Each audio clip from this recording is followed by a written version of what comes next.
engkau ketika mati, engkau akan mendapatkan masalah yang lebih berat lagi. Tidak ada yang mendampingimu di situ. Keluargamu hanya sampai ke pintu kuburan lalu mereka pergi. Tidak ada lagi sohib-sohib yang akan mendukung dan menyupport. Nggak ada lagi. Kau sendirian sekarang dengan kau mati di sana. Assalamualaikum warahmatullahi wabarakatuh. Waalaikumsalam warahmatullahi wabarakatuh. Bismillahirrahmanirrahim. Alhamdulillahi rabbil alamin. Wassalatu wassalamu ala ashrafil anbiya'i wal mursalin, Sayyidina wa maulana Muhammadin wa ala alihi wa ashabihil mujahidin at-tahirin, amma ba'du. Saudara-saudara, kita maklum bahwa solat merupakan sarana yang paling efektif untuk mendekatkan manusia kepada Allah. Makin dekat manusia dengan Allah, makin tidak senang iblis dan setan. Karena itu segala macam cara mereka berusaha mengaduk-ngaduk solat kita. Dan sesungguhnya jikalau kita mengerjakan solat, itu kan targetnya cuma dua. Pertama, agar solat kita itu sah. Yang kedua, agar solat kita itu qabul, yakni diterima oleh Allah. Kalau soal sah dan tidak, ukurannya gampang. Saya kalau ditanya orang, Pak, solat saya sah atau tidak, saya bisa jawab. Saudara, solatnya syarat rukunnya cukup apa tidak? Cukup, sah. Itu kalau perkara sah. Tapi kalau sudah perkara qabul, Pak, solat saya diterima atau tidak oleh Allah, ini saya tidak bisa jawab.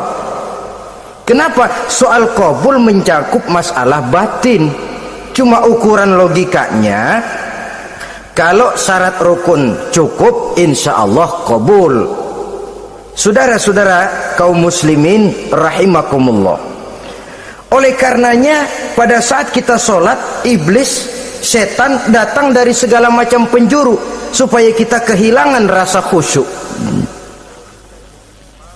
Apalagi kalau kita jadi imam yang gerak kita, bacaan kita dilihat, didengar, disaksikan oleh orang banyak, digodanya gerakan kita, dibolak-baliknya hati kita, supaya di dalam sholat itu banyak yang kita ingat, hal-hal yang tidak ada hubungannya dengan sholat. Kadang-kadang belum sholat kita ribut nyari pulpen, nggak ketemu, begitu takbir ingat pulpen di atas lemari, mulai goncang lagi niat kita sholat. Kadang-kadang kalau hati tidak bisa dipermainkan, iblis berbisik lagi, gerakan kita dalam sholat tidak mencerminkan kekhusyuan. Kalau gerak juga ternyata masih bisa khusyuk, bacaan kita dibuatnya kita seperti dikejar-kejar waktu. Sholat isya misalnya dengan cara kilat khusus, super singkat. Saya katakan tadi, apalagi kalau kita jadi imam, iblis mudah mendatangkan penyakit riya. Karena mengimami orang banyak, lalu supaya dikira alim, dibuatlah sholatnya itu mantep-mantep, surahnya dicari yang panjang-panjang, paling pendek sabihis sama wadduha. Tapi kalau sudah sholat sendirian, cukup inna a'toinakal kausar sama kul huwallahu ahad. Kayaknya khusyuk bukan main. Kalau imam, bahasanya dipaseh-pasehin kayak orang 16 tahun di Mekah. Usolli fardwal maghribi salah sarokaatin. Saudara-saudara kaum muslimin yang berbahagia, oleh karena solat merupakan sarana yang paling efektif untuk mendekatkan diri dengan Allah, maka orang yang khusyuk di dalam solatnya merupakan musuh utama daripada iblis. Sekarang bagaimana bisa khusyuk? Caranya, kalau khusyuk 100%, rasa-rasanya sulit untuk sampai ke arah sana orang memerlukan tahapan.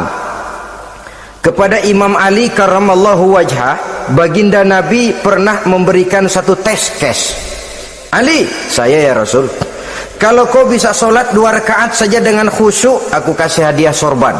Baik ya Rasul.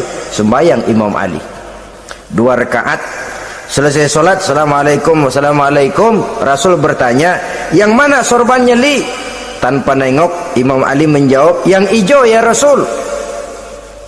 Setelah menjawab yang hijau, Rasul berkata, kamu tidak khusyuk Li. Kenapa? Soalnya tadi waktu sembayang mikirin, nanti kalau ditawarin sorban pilih yang hijau aja ah. Sehingga begitu ditanya refleks menjawab, yang mana Li? Yang hijau saja ya Rasul. Oleh karena itu menurut Al-Imam Nawawi, pada tingkatan yang paling sederhana sudah sampai ke tingkat khusyuk asal pada waktu takbiratul ihram ingat kepada Allah. Tapi jangan lupa, itu tangga pertama. Jangan ada fatwa begini lalu aman, yang penting kan takbirnya ingat Tuhan, belah sononya mau kemana kek. Bukan itu. Itu pada tingkatan pertama sudah sah dipandang khusyuk solatnya orang awam asal pada waktu takbiratul ihram dia ingat kepada Allah.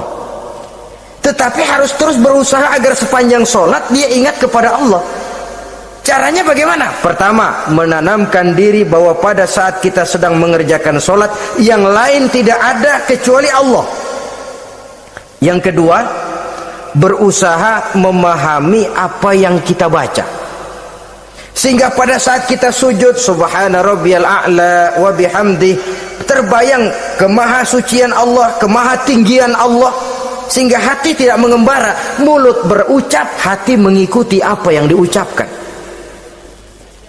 Yang kadang-kadang membuat hati kita jalan-jalan, badan di masjid, badan takbir, badan ruku, tapi hati di pasar, hati di kantor, hati di pabrik, karena yang kita ucapkan tidak berakar di hati.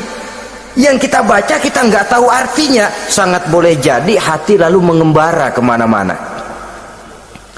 Jadi untuk menopang kekhusyuan ini, cara yang paling efektif, pertama, tidak ada yang lain pada waktu kita sholat kecuali Allah. Yang kedua, berusaha memahami apa yang kita baca. Dikala kita sujud dikala kita duduk di antara 2 sujud, Rabbighfirli, ya Allah ampuni dosa saya, warhamni, kasihani saya, dan selanjutnya. Mulut membaca, hati mengikuti. Dengan mengikuti, hati tidak terlalu mengembara, ada tempat dia kembali. Saudara-saudara kaum muslimin rahimakumullah, itu yang kelima.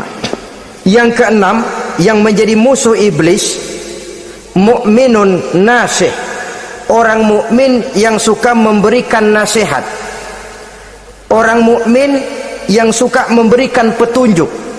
Termasuk juru-juru dakwah, para mubaligh itu merupakan musuh utama iblis.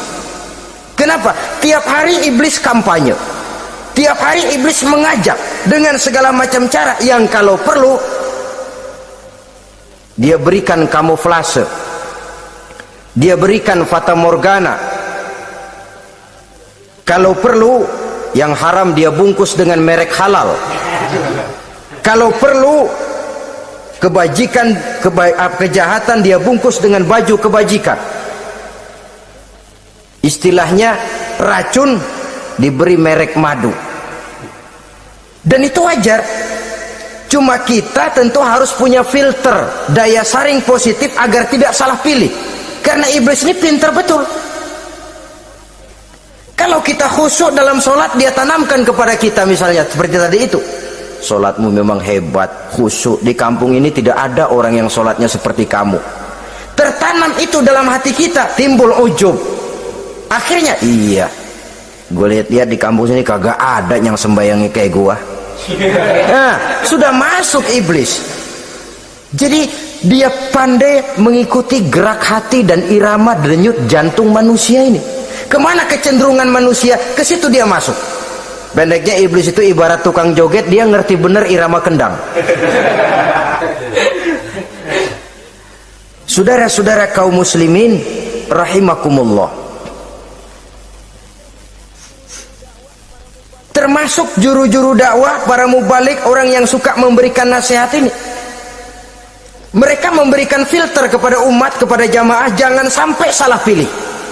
Dan iblis menyesatkan kita supaya kita salah pilih. Satu contoh ringan. Kalau di depan saudara ada 2 buah gelas, yang segelas isinya jamu, yang segelas sirup, kira-kira saudara minum yang mana? Jamu. Jamu apa sirup? Jamu. Sirup apa jamu? Jamu. Orang yang pikirannya panjang, dia pasti minum jamu. Pahit memang, getir memang, tapi besok badan sehat, tenaga kuat, gairah kerja ada, kreativitas timbul, semangat menghadapi kehidupan tumbuh. Orang mukmin, orang yang berpandangan jauh ke depan. Pandangannya panjang. Panjang kemana? Tidak cuma ke dunia, sampai juga dia memandang ke alam barzah, ke akhirat. Sholat itu jamu, pahit. Ngaji, hadir di majelis taklim itu jamu, pahit. Sedekah jamu, pahit. Mengeluarkan uang untuk kepentingan orang lain, enak aja minta sumbangan, datang-datang yang nyari peres keringat banding tulang gue, lu datang-datang meminta. Yang enak ngumpulin harta, lalu bakhil bin pelit alias medit. Itu jamu. Saudara hadirin yang saya muliakan, sedekah jamu, pahit.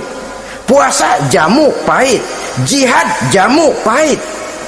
Tapi nanti begitu kita meninggalkan dunia, masuk ke alam barzah, apalagi pindah ke akhirat, baru terasa, aduh, nikmatnya dulu kemarin itu minum jamu, sekarang badan sehat, tenaga kuat, kerja semangat. Nikmatnya dulu saya waktu di dunia sholat, rajin ngaji, suka sodako, suka menolong orang. Sekarang terasa manfaatnya begitu saya berada di alam barzah, apalagi sudah dibangkitkan di padang mahsyar di akhirat nanti, terasa seluruh kebajikan yang saya kerjakan. Nah, orang yang berpikir jangka pendek, cuma ngelihat yang ada di depan hidungnya saja, ngapain minum jamu, getir, sirup nih, manis. Dia minum, dia ambil sirup, minum, manis memang pada waktu minum, tapi besok bibir jontor. Meninggalkan perintah Allah, sirup itu manis. Tidak sholat, manis. Tidak bayar zakat, sirup, manis. Tidak mau puasa, sirup, manis. Manis sekarang. Tapi nanti besok begitu masuk ke alam barzah, begitu dibangkitkan di padang mahsyar di akhirat nanti, merintih kita menahan penyesalan yang sudah tidak ada artinya lagi. Sampai-sampai penduduk mahsyar itu ada yang berkata, diceritakan dalam Quran, ya laitani kuntu turaba. Wahai celaka, kenapa kita nggak jadi tanah saja? Menyesali kejadiannya. Andai kata mereka bisa kembali ke hidup di dunia lagi, mereka akan minta kejadian yang kedua untuk berbuat baik. Tapi tentu sudah penyesalan yang tidak ada gunanya lagi. Maka saudara-saudara, emang cuman jalan duluan kecebur di sumur yang nyesel duluan. Ada orang jalan, yang paling depan kecebur di sumur, itu tuh nyesel duluan katanya. Nyesel duluan. Yang lain mesti nyeselnya belakangan. Saudara hadirin yang saya muliakan, nah, orang yang suka memberikan nasihat kepada orang lain dimusuhi iblis. Kenapa? Tentu nasihat yang membawa kebaikan. Iblis nggak senang betul itu. Kita nasihatin teman, udah berhenti dah, jangan pada mabuk lagi. Iblis gergetan bener. Ini orang dilarang lagi. Kita nasihati teman, udah jangan masang-masang lagi dah, nggak bakalan kena, dikebohongin.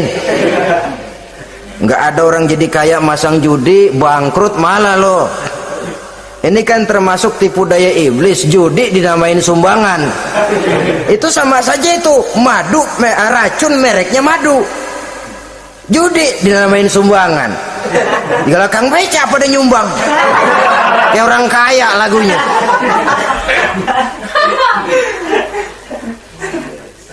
Saudara-saudara kaum muslimin rahimakumullah, adalah kewajiban kita memang untuk tawasau bil haq, saling nasihat menasihati. Setiap kita juru dakwah, setiap kita wajib menyampaikan apa yang sudah kita tahu kepada orang yang belum atau kurang tahu. Saudara yang bisa bismillah wajib mendakwahkan bismillah itu kepada orang yang belum tahu bismillah. Saudara bisa Fatihah harus menyampaikan itu kepada orang yang belum bisa Fatihah. Persetan dengan orang lain. Apalagi yang cuma kerjanya ngeritik saja, lu baru bisa Fatihah doang udah ngajar. Biar aja yang diajarin gak bisa Fatihah kok. Apa masalahnya pemerataan di bidang keilmuan? Sebab memang biasa penonton itu selalu lebih pandai menilai, kayaknya lebih pintar dari yang main. Sama saja orang nonton bola ngomel melulu, padahal dia sendiri belum tentu bisa main. Dengerin orang pidato pun begitu, monten bisa. Wah, kalau dia yang pidato 1 jam kayak semenit. Tapi kalau si Ano tuh kita udah pegel belum juga mau berhenti. Monten bisa, coba dia suruh pidato udah 1/4 jam masih ama ba'du. Apa mau dibilang ama ba'du?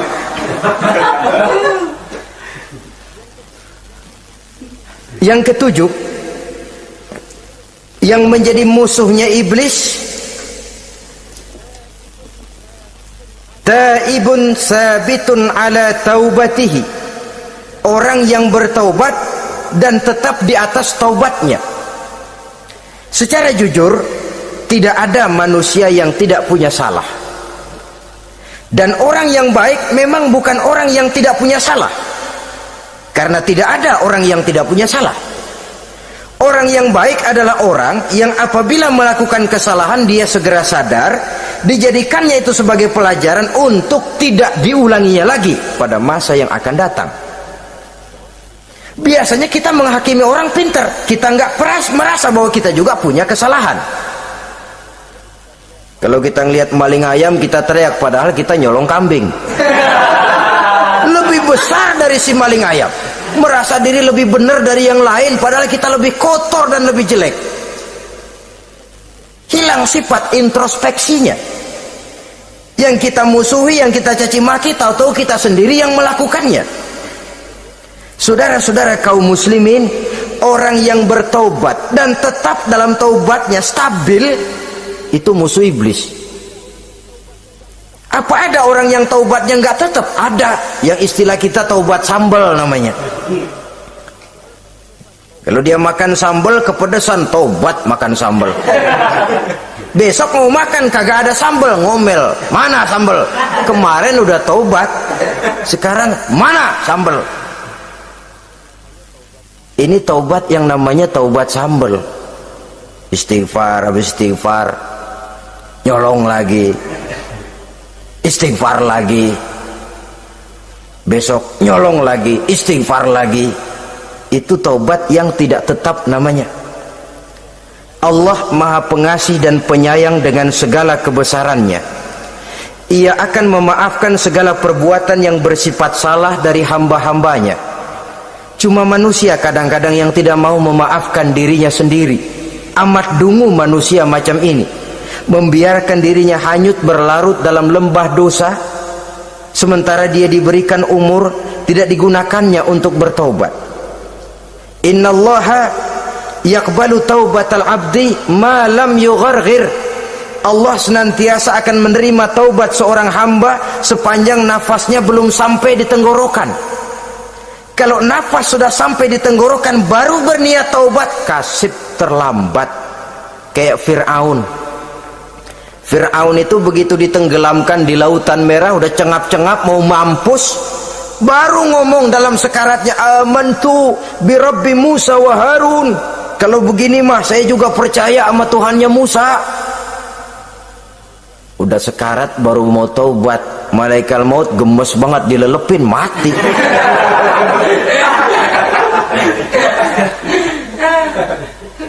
Nah, kepada adik-adik remaja biasanya kalau sudah bicara taubat, pikiran kita, taubat mau urusan 70 tahun ke atas, kita masih lama ini. Sebenarnya tidak. Masalah taubat adalah masalah salah dan dosa. Masalah salah dan dosa adalah masalah manusia. Sejak dia akil balik sampai ajal datang merenggut nyawa. Hidup ini tidak selalu berjalan mulus. Hidup ini tidak selalu berjalan di atas kertas putih. Kadang kita tersilap, kadang kita tersalah, kadang situasi dan kondisi menyebabkan kita berbuat lain dari yang seharusnya. Itu kehidupan, silih berganti. Oleh karenanya pesan Nabi, wa'at bi'i sayyi'atal hasanah, perbuatan salah ikuti dengan kebajikan, dosa iringi dengan taubat. Jangan nunggu, saya untuk taubat takut nanti bikin lagi. Nah, ini namanya punya harapan mau bikin lagi. Nanti aja dah kalau tua-tuaan.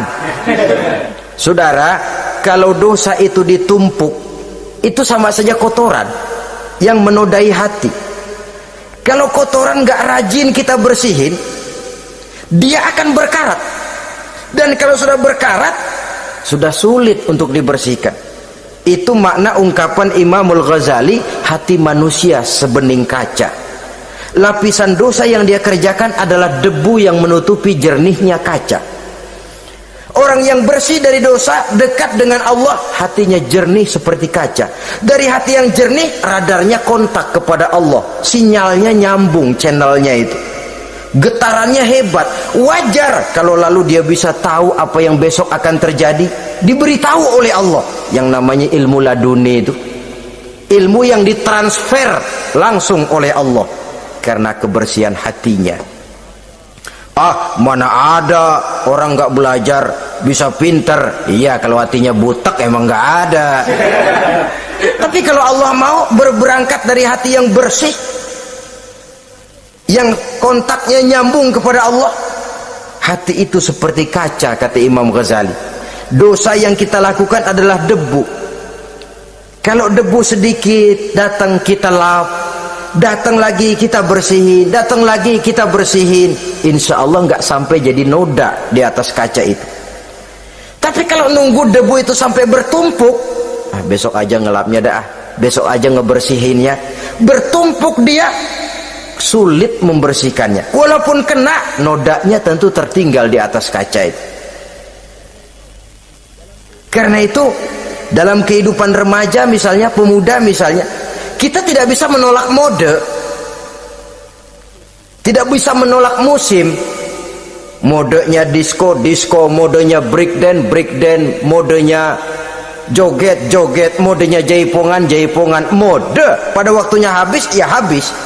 Tapi bagaimanapun dia akan punya dampak, memberikan bekas dalam membentuk kepribadian. Dan ini efek yang tidak kita inginkan. Efeknya, bukan modenya itu. Jadi oleh karenanya saudara-saudara, masalah taubat bukan masalah 70 tahun ke atas, tapi masalah manusia sejak dia akil balik sampai ajal datang merenggut nyawa. Sepanjang nafas belum sampai di kerongkongan, Allah akan menerima taubat seorang hamba. Bahkan dalam hadis qudsi Allah menyatakan, lau amiltumul khotoya hatta mala'atis sama thumma nadimtum fataballahu alaikum. Kalaupun kamu berbuat dosa sampai penuh langit dengan dosamu, kemudian kamu bertaubat dan menyesal, Allah pasti akan menerima taubatmu. Jadi orang yang taubat dengan sebenarnya dan tetap dalam taubatnya, itu musuh iblis. Tapi orang yang taubatnya angin-anginan, iblis demen banget. Dari sembahyang, besok mabok, besoknya lagi nyolong, besoknya lagi zina, besok taubat lagi. Kata iblis, surak, iya lu gocet dah Tuhan.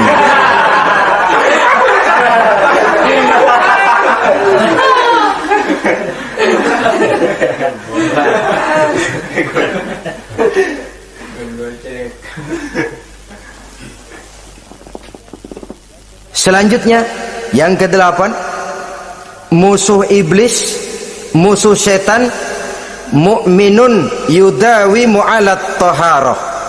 Orang mukmin yang membiasakan diri selalu dalam keadaan bersuci, baik dari hadas kecil, lebih-lebih dari hadas besar. Wudu utamanya memang untuk sholat, tapi membiasakan wudu dalam kehidupan sangat baik sekali. Mau ke kantor wudu dulu, mau ke pasar wudu dulu, mau ngajar wudu dulu. Apa sebabnya? Karena dalam keadaan suci, orang ada sikap memelihara kesuciannya. Kalau kita naik PPD pagi-pagi gelantungan, kalau punya wudhu, hati-hati, kesenggol perempuan juga sayang sama wudhu. Tapi kalau nggak punya wudhu, jangan kesenggol, kita nyeruduk. Ada semacam sikap apik di dalam kehidupan ini. Karena itu biasakan wudhu untuk menjaga kebersihan diri, kebersihan zahir, kebersihan batin, belum lagi kemanfaatan di akhirat. Sebab kata Nabi, inna ummati ya'tuna yaumal qiyamah ghurran muhajjalin min asaril wudu. Umatku di akhirat nanti akan datang menghadap Allah dengan muka berseri-seri, bersinar-sinar dari sebab sering wudu. Sehingga tidak usah mengaku pun Rasul akan memanggil karena muka yang sering tersentuh air wudu ini. Mu'minun yudawimu alat toharoh. Orang mukmin yang selalu membiasakan diri berada dalam keadaan suci, berwudu. Kita lihat ajaran wudu ya. Dari sejak bacaan-bacaannya saja itu sudah membawa manfaat. Lalu dari segi bahwa kita manusia sering tersilap melakukan dosa-dosa kecil. Dosa-dosa kecil itu oleh air wudhu dia rontok. Tangan kita suka colak-colek. Pada saat membasuh dua tangan, Allahumma inni as'alukal yumna wal barakah wa a'udzubika minasyu'mi wal halakah. Dosa yang ada di tangan itu rontok. Mata kita suka pelatat-pelotot, nggak karu-karuan. Pada saat membasuh muka, nawaitu raf'al hadasil asghar. Dosa yang ada di mata rontok. Dari segi pembersihan batin. Belum lagi dari segi pembersihan zahir. Sehari semalam kalau 5 kali saja kita terkena air wudhu, itu sudah menjaga kesehatan dan kebersihan. Saudara-saudara kaum muslimin rahimakumullah. Yang kesembilan, orang yang menjadi musuh iblis yaitu mutawarra'un anil haram. Orang yang memelihara diri dari yang diharamkan oleh Allah. Terpelihara dirinya, terpelihara yang dimakannya, yang diminumnya dari jenis-jenis yang haram, baik sedikit maupun banyak. Jangan cuma teriak haram waktu sedikit, tapi giliran banyak halal. Sama saja orang dikasih tahu. Itu ada cerita anak-anak, Pak Haji punya anak main judi, dikasih tahu, Pak, anak bapak main judi, astagfirullah katanya. Tapi menang Pak, alhamdulillah.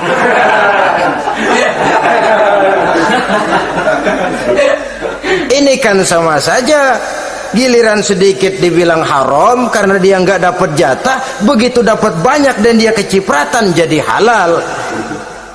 Yang sedikit haram, banyaknya pun juga haram. Yang banyaknya haram, sedikitnya juga haram. Ada orang bilang minuman keras kalau nggak mabokkan nggak haram. Yang memabokkan banyaknya, sedikitnya tetap saja haram. Ma askaro kasiruhu faqaliluhu haramun. Apa yang banyak menyebabkan jadi mabuk, sedikitnya pun juga haram. Saudara-saudara kaum muslimin, yang ke-10 yang terakhir, musuh daripada iblis ialah mukminun rahimun. Orang mukmin yang berhati pengasih. Orang mukmin yang suka menyambung silaturahmi. Orang mukmin yang tidak suka bertengkar. Orang mukmin yang tidak suka marah-marahan. Kalaupun terpaksa marah, tidak lebih daripada 3 hari. Jadi boleh saja marah kalau alasannya tepat, tapi nggak lebih dari 3 hari. Kalau perlu bikin perjanjian, kita marah ya 3 hari. Itu limit. Tidak halal kata Nabi bagi seorang muslim menjauhi saudaranya lebih dari 3 hari. Tidak halal itu artinya haram. Kita ini kadang-kadang kalau sudah marahan sama tetangga kah, sama teman kah, kadang-kadang suka berlaku perpanjangan waktu. Tidak cukup perpanjangan waktu, ditambah lagi perpanjangan generasi. Enggak cukup kita yang marah, orang lain kita sundut-sundut supaya ngikut marah lagi. Marah pakai ngundang. Kayak mafia lagunya, udah dia marah, orang lain lagi disuruh marah. Saudara hadirin yang saya muliakan, mukmin yang punya sifat belas kasih, berhati jernih, itu musuh utama dari iblis. Tapi mukmin yang suka marah-marahan, tukang hasut dan tukang bakar, itu teman-teman iblis. Oleh karena itu, mudah-mudahan kita semua menjadi musuh iblis. Dan jangan menjadi musuh iblis, jangan menjadi teman iblis. Sebab iblis sudah kadang memproklamirkan permusuhan. Sekali dia musuh kita, selamanya dia akan tetap menjadi musuh kita. Berusahalah untuk menjadi musuh iblis, dan jangan sekali-kali toleransi. Jangan berusaha menjadi teman iblis. Inilah yang kita bicarakan pada pertemuan ini. Mudah-mudahan ada manfaatnya. Terima kasih atas segala perhatian. Mohon maaf atas segala kekurangan. Wassalamualaikum warahmatullahi wabarakatuh. Waalaikumsalam warahmatullahi